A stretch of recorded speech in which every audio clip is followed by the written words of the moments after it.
Depuis la nuit des temps, l'idée d'immortalité fascine et interroge.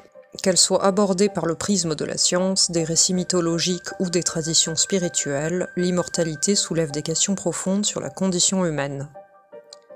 Pourquoi naître si l'on doit mourir? Comment transcender la peur de disparaître? Et surtout, quelle est la véritable signification d'une existence éternelle? L'immortalité à travers les mythes et légendes. Dans les récits anciens, l'immortalité est souvent l'apanage des divinités. En Grèce antique, les dieux préservent leur vie éternelle grâce à l'ambroisie et au nectar, symbole de leur perfection divine. Mais l'homme, dans sa quête de transcendance, a souvent tenté de franchir cette frontière. Des récits comme celui de Sisyphe ou la légende de la fontaine de Jouvence témoignent de ce désir de dépasser sa finitude. Presque toutes les cultures possèdent des mythes liés à l'éternité, qu'il s'agisse du Graal dans les traditions chrétiennes, de l'élixir de vie en alchimie ou du concept de renaissance dans le bouddhisme. Ces symboles traduisent autant une aspiration à la vie éternelle qu'une réflexion sur le sens de l'existence et la mort comme étape inévitable. La science et la recherche d'une immortalité biologique. Dans le monde contemporain, la science a repris le flambeau de cette quête ancestrale. Aujourd'hui, des chercheurs s'efforcent de ralentir, voire d'arrêter le vieillissement cellulaire. Ils explorent des moyens de reprogrammer l'ADN, d'éliminer les maladies et de repousser les limites biologiques du corps humain. Cette ambition, portée par des figures emblématiques de la Silicon Valley comme Elon Musk ou Peter Thiel, traduit un espoir technologique, mais aussi une forme d'orgueil. L'homme pourrait-il vaincre la mort et prendre le contrôle de son destin biologique?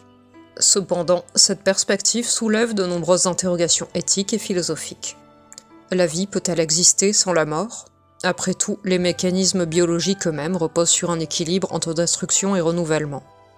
Paradoxalement, éradiquer la mort pourrait bien rompre cet équilibre et menacer la survie de l'espèce humaine dans son ensemble. L'immortalité spirituelle, une perspective différente. Contrairement à la recherche d'une immortalité physique, la spiritualité place la quête d'éternité sur un plan totalement différent.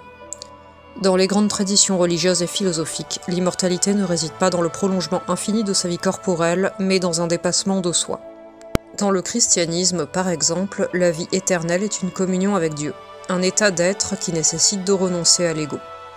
Jésus-Christ enseigne que l'immortalité n'est pas une récompense matérielle, mais un état intérieur accessible à ceux qui transcendent leurs peurs et leurs désirs personnels.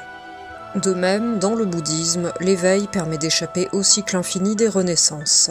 Cet état de sérénité profonde appelé nirvana représente une libération ultime de l'individu, une union avec la réalité universelle au-delà de la vie et de la mort.